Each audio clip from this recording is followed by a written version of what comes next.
Los temas de agenda en voz de los expertos. Mesa de análisis en presencia universitaria.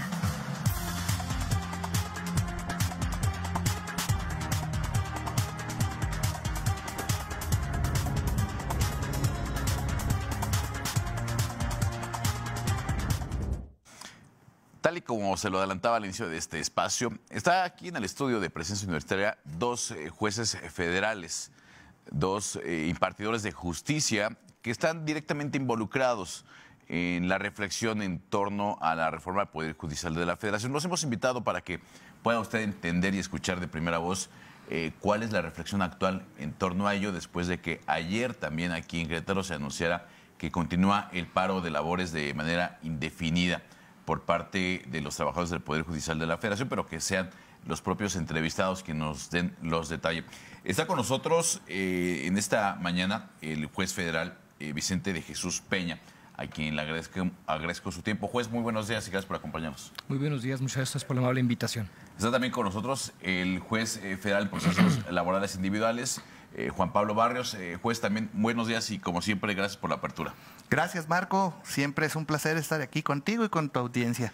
Y bueno, les decía previo al inicio de esta entrevista que hay muchas inquietudes y me parece que podríamos empezar sobre la inmediata, que es ayer el anuncio, juez Vicente, en torno a que continúa el paro de labores de forma indefinida, salvo los casos excepcionales que se han marcado ya con anterioridad.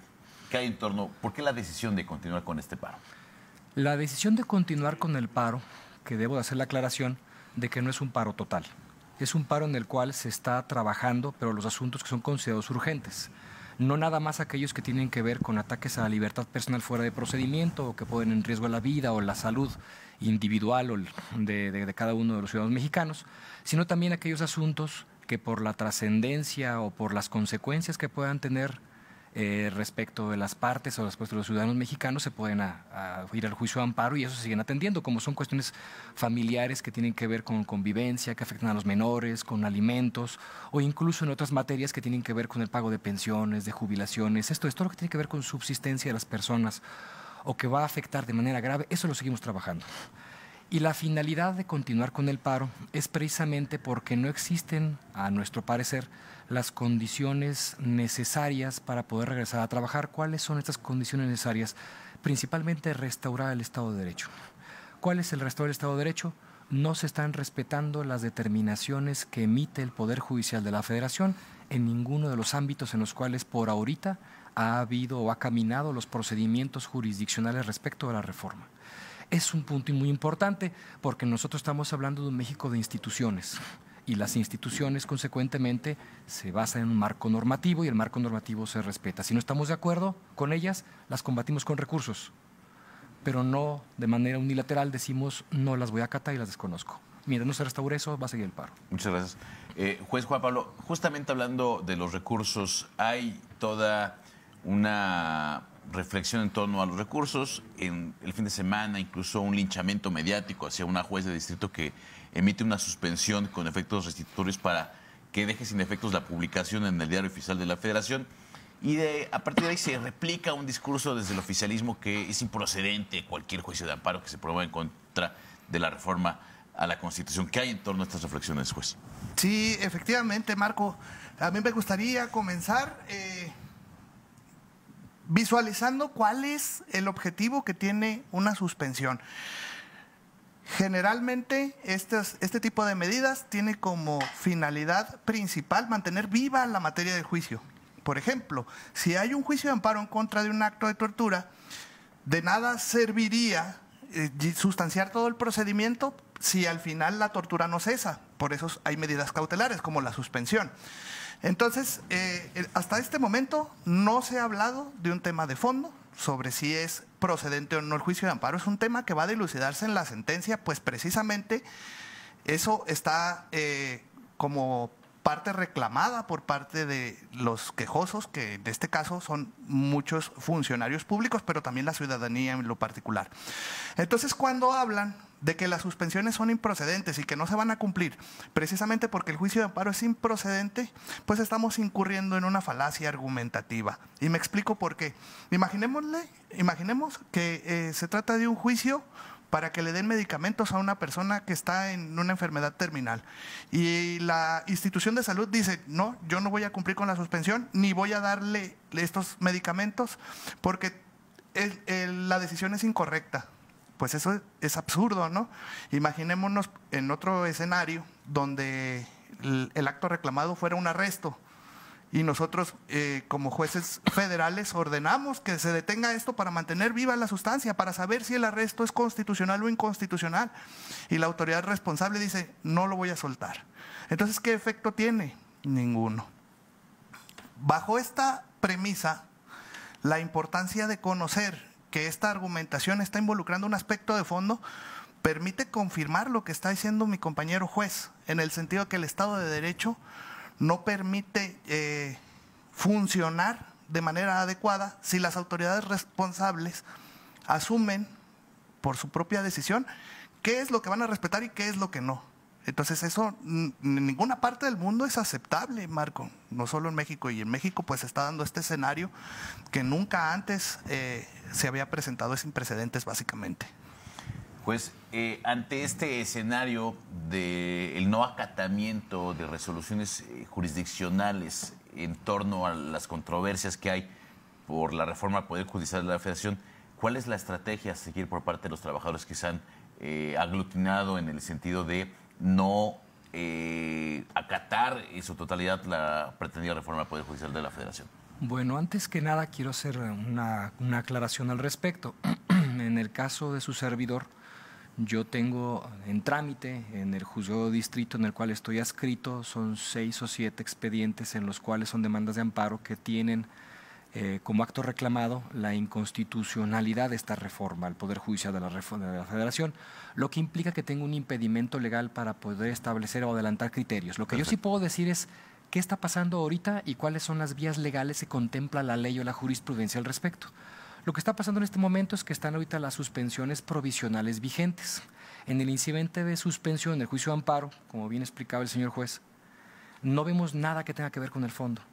Esto es, presentaba la demanda de amparo, como las causales de improcedencia tienen que ser de manera notoria, clara, patente, dice la ley y la jurisprudencia, cualquier duda menor que haya al respecto nos obliga a tramitar el juicio de amparo.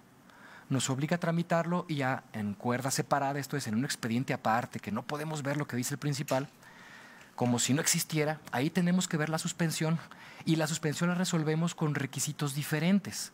Resolvemos únicamente analizando los efectos que produce el acto y si son susceptibles de suspenderse.